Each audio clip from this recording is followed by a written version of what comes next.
හැම කතාවකටම දෙපැත්තක් තියෙනවා. ඒ කියන්නේ කවුරු හරි කෙනෙක් හැම තිස්සෙම කියන්නේ බොරු. බලාගෙන ගියාම මේ කතාවෙත් පොඩි ඇත්තක් තියෙනවා නේද? හැබැයි එහෙම කියන්නේ මම නන් නෙවෙයි. මදාරා අබේසිංහ එයාගේ රහසක් කෘතියේ. මේක පරිවර්තනයක්. මේක ලියලා තියෙන්නේ Alice ෆීනි. If there are two sides to every story, someone is always lying. Alice Feeney කියන්නේ එහෙම. ඉතින් මම මේ දවස්වල කියවපු ත්‍රිලර්ජින එක. එහෙම නැත්නම් ත්‍රාස ජනක ශානරයේ හොඳම පොතක් තමයි මේක. ඉතින් His or Hers නේ. මේ කතාවේ ඇය තමයි ඇනා ඇන්ඩ්‍රූස්. ඇනා ඇන්ඩ්‍රූස් කියලා කියන්නේ BBC පුවත් නිවේදිකාවක්. ඉතින් මෙයාට මේ පුවත් නිවේදිකාවක් වෙන්න වෙන්නේ පුවත් වාර්තාකාරණයක් වෙලා ඉඳලා. ඒ කියන්නේ මෙයා නිවුස් ප්‍රසන්ටර් කෙනෙක් වෙන්නේ. එයා මුලින්ම නිවුස් රිපෝටර් කෙනෙක් හැටියට තමයි වැඩ කරන්නේ. ඉතින් නිවුස් ප්‍රසන්ට් කරමින් හිටපු, ඒ කියන්නේ පුවත් ඉදිරිපත් කරමින් හිටපු කැට් ජෝන්ස් හදිස්සියේ ප්‍රසූත නිවාඩු යන නිසා තමයි අපේ ඇනාට පුවත් නිවේදිකාවක් හැටියට එයාගේ වෘත්තිය ආරම්භ කරන්න පුළුවන් වෙන්නේ. ඉතින් මේ කැට් ජෝන්ස් එයාගේ දෙවෙනි දරුවටත් ප්‍රෙග්නන්ට් වෙන හින්දා අවුරුදු 2කමාරක් විතරම පුවත් ඉදිරිපත් කරන්නේ අපේ ඇනා තමයි. හැබැයි අපි මේ කතාව පටන් ගනිද්දී කැට් ජෝන්ස් ආයම වැඩට ඇවිල්ලා ඇනාට පුවත් ඉදිරිපත් කරන්නයක් හැටියට එයාගේ රස්සාව නැති වෙලා තමයි තියෙන්නේ. අපි දැන් බලමු ඔහු කවුද කියලා. ඔහු තමයි ජැක් හාපර්. ජැක් හාපර් කියලා කියන්නේ බ්ලැක් ඩවුන් කියන ප්‍රදේශයේ ප්‍රධාන පොලිස් පරීක්ෂක. ඒ වගේම ජැක් තමයි අපේ ඇනා ඇන්ඩ්‍රූස්ගේ හිටපු සැමියා. ඉතින් ඒගොල්ලන්ට දික්කසාද වෙන්න හේතුවත් ඕගොල්ලන්ට මේ පොත කියවනකොට හොයාගන්න පුළුවන්. බ්ලැක් ඩවුන් කියලා කියන්නේ හරිම විශේෂ නගරයක් ජැක්ටයි ඇනාටයි දෙන්නටම. මොකද බ්ලැක් ඩවුන් තමයි ඒගොල්ලෝ කුඩා කාලයේ ඉඳන් හැදී වැඩුණු නගරය. ඉතින් මේ බ්ලැක් ඩවුන් කියලා කියන්නේ හරි සාමකාමී පැත්තක්. සාමාන්‍යයෙන් මහා ලොකු අපරාධ මිනිමරුම් මේ පැත්තේ සිද්ධ වෙන්නේ නැහැ. ඉඳලා හිටලා සිද්ධ වෙන ওই පොඩි හොරකමක් දෙකක් කරුණායින් පස්සේ මේක හරිම සාමකාමී මිනිස්සු ජීවත් වෙන සම්භාව්‍ය ඉංග්‍රීසි ගම්මානයක්. හැබැයි මේ සේරම දේවල් වෙනස් වෙන්නේ බ්ලැක් ඩවුන් කැලෑවෙන් නාදුනන මල සිරුරක් හොයාගත්තට පස්සේ. නාදුනන කියලා කිව්වට මේ මල සිරුර කාගේද කියලා ජැක් වගේම ඇනත් හොඳට අඳුනනවා. ඉතින් මේ අපරාධ පරීක්ෂණය මෙහෙවන්න හම්බ වෙන්නේ අපේ ජැක්ට. ඒ වගේම තමයි දෛවයේ සරදමකින් වගේ නිවුස් පුවත් ඉදිරිපත් කරන්න කැට් ජෝන්ස් ආපහු BBC ආයතනයට ආපු නිසා ඇනාට මේ නිවුස් එක රිපෝට් කරන්න, එහෙම නැත්නම් වාර්තා කරන්න බ්ලැක් ඩවුන් නගරයට එන්න වෙනවා. ඉතින් මැරිලා තියෙන්නේ රේචල් හොප්කින්ස්. රේචල් හොප්කින්ස් කියලා කියන්නේ හරිම ලස්සන ගැහැණියක්. ඉතින් මෙයා ඇනාගේ පාසල් කාලයේ ඉඳන්ම මිතුරයක් කියලා කිව්වට හොඳම මිතුරයක් කියලා කිව්වට එයාලගේ සම්බන්ධතාවය මිතුදමටත් වඩා එහාට ගියපු ගැඹුරු සම්බන්ධතාවයක්. ඒ වගේම මේ සම්බන්ධතාවය බිඳ වැටෙන්නත් ඊටත් වඩා දරුණු හේතු තිබුණා.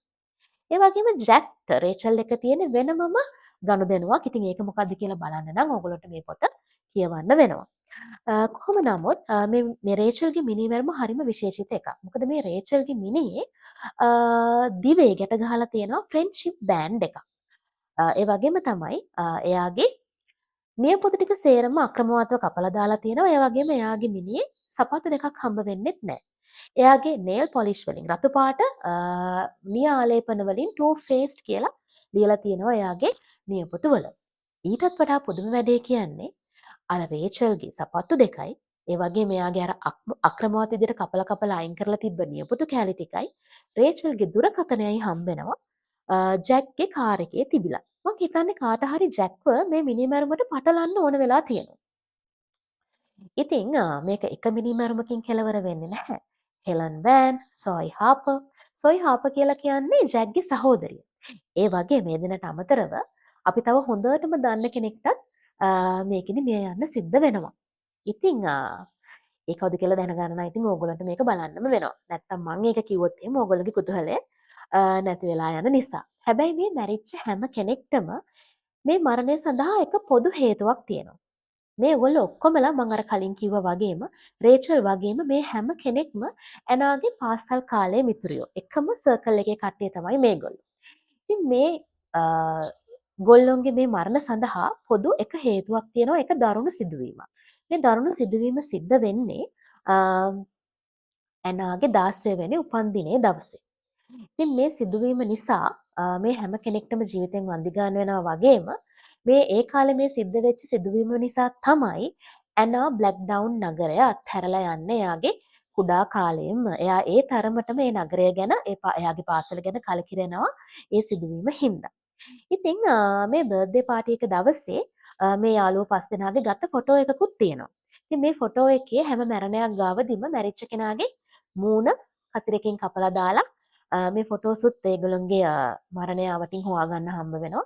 ඒ වගේම තමයි මේ හැම මිනිහකම දිවේ අර මං කිව්වා වගේ ෆ්‍රෙන්ඩ්ෂිප් බෑන්ඩ් එකක් ගැට ගහලා තියෙනවා. ඉතින් අර පින්තූරෙත් මේගොල්ලෝ හැම කෙනෙක්ම අතේ ඒ වගේ ෆ්‍රෙන්ඩ්ෂිප් බෑන්ඩ් එකක් ගැට ගහගෙන ඉන්නවා. ඉතින් කවුද මේ මිනිමරුවා? මොකද මේ දරුණු සිදුවීම? ඇත්තම කියනවා නම් මේ පොත කියවද්දී මට මුලින්ම හිතුණා මිනිමරුවා ඇනා කියලා. ඊට පස්සේ මට හිතුණා ජැක් කියලා. ඊට පස්සේ මට හිතුණා ප්‍රියා කියලා. ප්‍රියා කියලා කියන්නේ ඩිටෙක්ටිව් කෙනෙක්. ඒ කියන්නේ ජැක්ගේ අපරාධ පරීක්ෂණ සහායිකාව තමයි ප්‍රියා කියලා කියන්නේ. මට එයා ගැන ඔයාලට කියන්න මතක වුණා. ඉතින් මට කැට් ජෝන්ස් කියලාත් හිතුණා. මේ මිනිමැරුම කරේ මගේ ප්‍රධානම සැකය යොමු වුණේ එයාගේ දිහාට. ඒ වගේම එයාගේ සැමියා දිහාවටත් පොඩ්ඩක් විතර සැකයක් යොමු වුණා. ඉතින් මේ කතාව ඉවර වෙන අන්තිම පිටු 3-4කට යනකම්වත් මට නම් ඔය පටලැවිල්ල ලෙහා ගන්න බැරි වුණා. ඒ නිසා වැඩිපුර විස්තර මම ඕගොල්ලන්ට කියන්න යන්නේ නැහැ. මොකද මේ පොත කියවනකොට තිබ්බ කුතුහලය මට වගේම ඕගොල්ලන්ටත් තියෙන්න ඕන නිසා. ඉතින් අපේ ඇනාටත් මැරෙන්න වෙනවද? අනිත් යාළුවෝ හැමෝටම වුණා වගේ. ඒ වගේම කවුද මිනී මැරුවා? අර මං අර කියපු චරිත අතරින් කෙනෙක්ද මිනී මරුවා වෙන්නේ? වෙන්න පුළුවන්. ඔයගොල්ලෝ කියවලා බලන්න. මම කියන්නේ නැහැ කවුද කියලා. ඉතින් මේ පොත අන්තිමට වෙනකන් කියවලා ඔය මං කිව්ව චරිත හම්බෙලා ඒගොල්ලොන්ගේ ජීවිතවලට මොකද වෙන්නේ? ඒගොල්ලොන්ගේ ජීවිතවලට ඒ කාලේ මොකද උනේ? මොනවද මේ දරුණු සිදුවීම? ඊට පස්සේ කවුද මිනී මරුවා කියලා ඕගොල්ලොම හොයලා බලන්න.